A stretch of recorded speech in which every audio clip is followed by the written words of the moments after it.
सर्वप्रथम पूजा।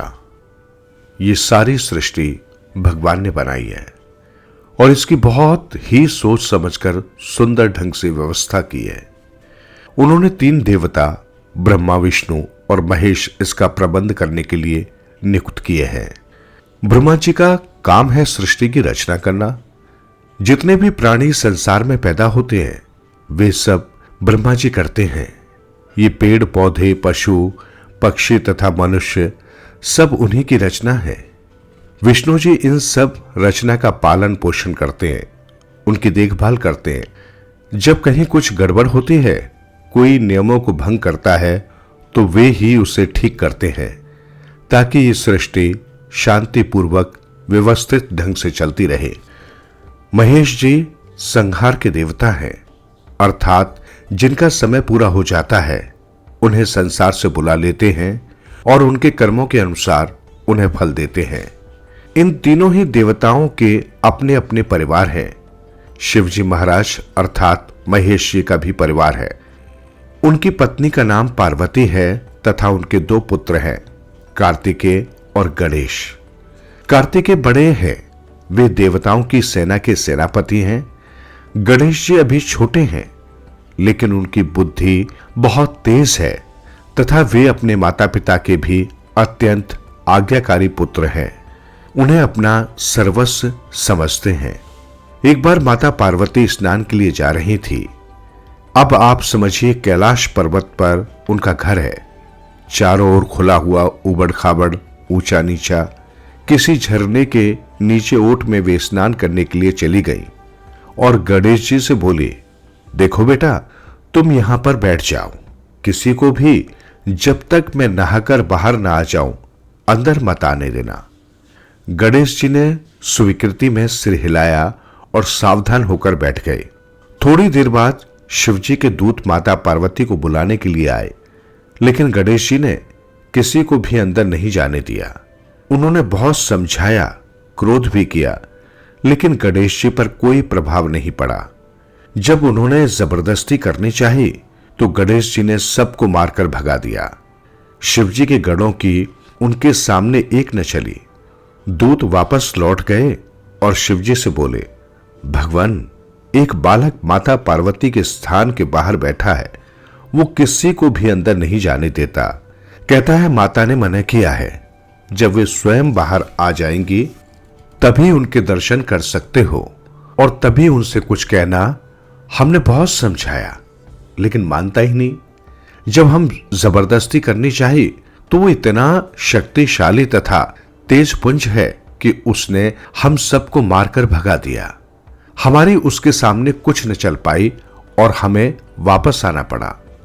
शिवजी को बहुत आश्चर्य हुआ और उन्होंने स्वयं चलने का निश्चय किया। जब वे अपने गणों के साथ वहां पहुंचे तो उन्होंने देखा कि उन्हीं के छोटे पुत्र गणेश वहां पर बैठे हुए हैं। वे अपने पुत्र के साहस और वीरता को देखकर बहुत प्रसन्न हुए और हंसने लगे। बेटे, इन्हें हमने ही तुम्हारी माता से मिलने के लिए भेजा था। तुमने इन्हें अंदर क्यों नहीं जाने दिया? गणेश जी ने पहले अपने पिता को हाथ जोड़कर प्रणाम किया और फिर बोले कि माता ने मुझसे किसी को भी अंदर न आने देने के लिए आदेश दिया है। मैं तो उसी का पालन कर रहा हूं।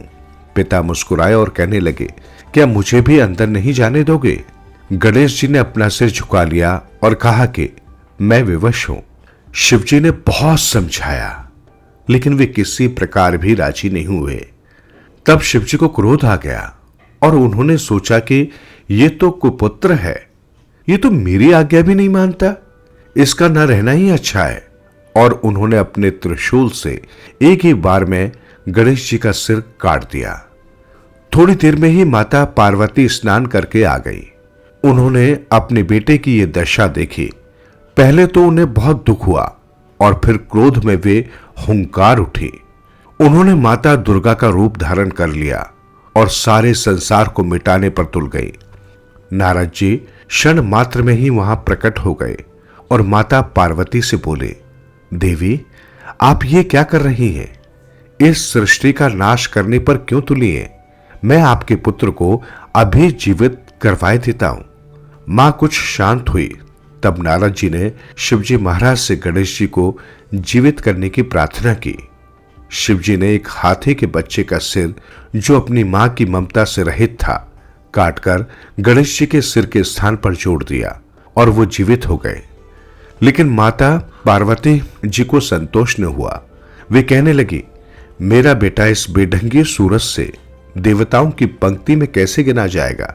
इसे तो कोई पूछेगा ही नहीं। तब नारद जी ने सोचा कि यदि मैं देवताओं से कहता हूं कि गणेश जी को भी एक श्रेष्ठ देवता माना जाए, तो हो सकता है कि कुछ देव स्वीकार न करें और रुष्ट हो जाए। इसलिए उन्होंने एक तरकीब सोचकर एक परीक्षा रख दी। उनका विचार था कि इससे गणेश जी की बुद्धि की भी परीक्षा हो जाएगी। परीक्षा यह थी कि सब देवताओं में सबसे श्रेष्ठ कौन है। इसे जानने के लिए सभी देवता पृथ्वी की परिक्रमा करें और जो पहले आ जाएगा वही सर्वश्रेष्ठ देवता माना जाएगा। सभी देवता अपने अपने वाहनों पर चढ़कर दौड़ लिए। बेचारे गणेश जी का वाहन चूहा, जो एक तो वैसे ही धीरे धीरे चलता है, दूसरे उस पर भारी भरकम गणेश जी घिसट घिसट कर चलना प्रारंभ किया। गणेश जी ने सोचा, मैं तो कभी परिक्रमा कर ही नहीं सकूंगा और सारे देवता दिखाई भी नहीं दे रहे हैं। वे कुछ देर तक तो सोचते रहे, फिर उन्होंने अपनी बुद्धि का प्रयोग किया और अपने पिता शिवजी महाराज तथा माता पार्वती जी की 3 बार परिक्रमा करके शांति के साथ एक ओर बैठ गए। जब काफी देर बाद देवताओं ने आना प्रारंभ किया तो उन्होंने देखा कि जिन गणेश जी ने चूहे पर सवारी करके घिसटना प्रारंभ किया था, वे तो पहले से ही वहां बैठे हैं। सबको बड़ा आश्चर्य हुआ और उन्होंने ब्रह्मा जी से इस विषय में पूछा तथा अपना निर्णय सुनाने की प्रार्थना की। ब्रह्मा जी बोले, गणेश जी ने एक नहीं 3 बार परिक्रमा कर ली है, इसलिए वे ही सबसे बड़े देवता हैं। उन्हीं की सभी धार्मिक क्रियाओं में सर्वप्रथम पूजा होगी। जिस धार्मिक कर्म में ऐसा नहीं होगा, वो कर्म अपूर्ण माना जाएगा। वे विघ्न हरण भी होंगे। यदि किसी धार्मिक अनुष्ठान में कोई विघ्न पैदा होता है तो वे ही उसको हटा सकेंगे। यदि उस कर्म में सबसे पहले उनको श्रद्धा के साथ पूछा गया हो। देवताओं को बड़ा आश्चर्य था कि गणेश जी ने इस चूहे पर 3 बार पृथ्वी की परिक्रमा कैसे कर ली।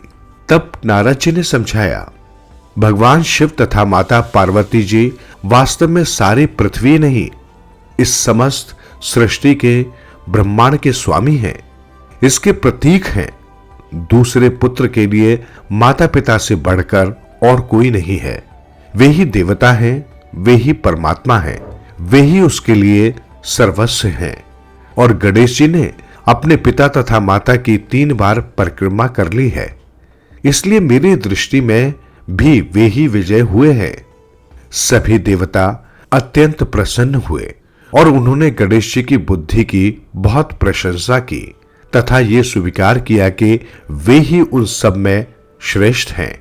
उन्हीं की सर्वप्रथम पूजा होगी और वे सभी अपने अपने स्थान को प्रस्थान कर गए।